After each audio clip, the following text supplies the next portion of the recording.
হাম উপসর্গে দেশে প্রতিদিনই ঘটছে মৃত্যু, বাড়ছে আক্রান্তের সংখ্যা। এ নিয়ে আরো জানাতে মাগুরা থেকে যুক্ত হচ্ছেন সহকর্মী ইলিয়াস মিথুন। ইলিয়াস, কোন হাসপাতালে রয়েছেন, কি অবস্থা দেখছেন? নতুন করে হামের প্রকোপ কিছুটা বেড়েছে, নতুন কোনো রোগী সেখানে শনাক্ত হয়েছে কিনা? কি বুঝলেন ভাই? অনলি যেটাই চাই। ধন্যবাদ। আমি এখন আছি মাগুরার যে 250 শয্যা বিশিষ্ট হাসপাতাল রয়েছে সেই হাসপাতালের শিশু ওয়ার্ডে। জানিয়ে রাখি, গত মার্চ মাসের পর থেকেই মাগুরাতে কিন্তু হামের উপসর্গ নিয়ে রোগী ভর্তি শুরু হয়। সেই চাহিদা থেকে মাগুরাতে কিন্তু ইতিমধ্যেই টিকাদান কর্মসূচি পালন করা হয়েছে।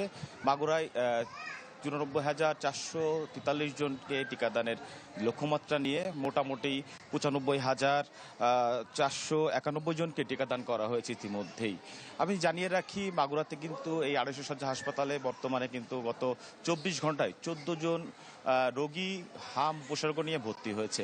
মোট ভর্তি আছে 50 জন হাম উপসর্গ নিয়ে হাসপাতালে ভর্তি রয়েছেন। ইতিমধ্যেই কিন্তু মাগুরা জেলাতে 694 জন এই হাম উপসর্গ নিয়ে ভর্তি হয়েছেন এবং 541 জন ইতিমধ্যেই সুস্থ হয়ে বাড়ি ফিরেছেন। জানিয়ে রাখি, মোট পজিটিভ হাম এর সংখ্যা হচ্ছে 14 জন। তবে এখন পর্যন্ত মাগুরা কিন্তু কোনো হাম উপসর্গ নিয়ে কাউকে মৃত্যু বরণ করতে হয়নি, এমনটি কিন্তু জানিয়েছেন চিকিৎসকরা এবং স্বাস্থ্য বিভাগের পক্ষ থেকে। তারা কিন্তু জানিয়েছেন যারা হাম উপসর্গ নিয়ে এখানে ভর্তি হচ্ছেন তাদের জন্য আইসোলেশন ওয়ার্ড খোলা হয়েছে। বিশেষজ্ঞ চিকিৎসক এবং যারা নার্স রয়েছেন তাদের মাধ্যমে এই চিকিৎসা সেবা দেওয়া হচ্ছে।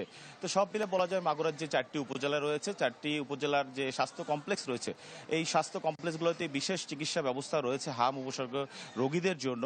তো আমরা জানতে পেরেছি স্বাস্থ্য বিভাগের পক্ষ থেকে যে হাম নিয়ন্ত্রণের জন্য তারা সর্বদা কাজ করে যাচ্ছে এবং যারা এই হাম উপসর্গ আক্রান্ত হচ্ছে তাদেরকে দ্রুত হাসপাতালে এসে চিকিৎসা নেওয়ার পরামর্শ দিচ্ছেন স্বাস্থ্য বিভাগের পক্ষ থেকে।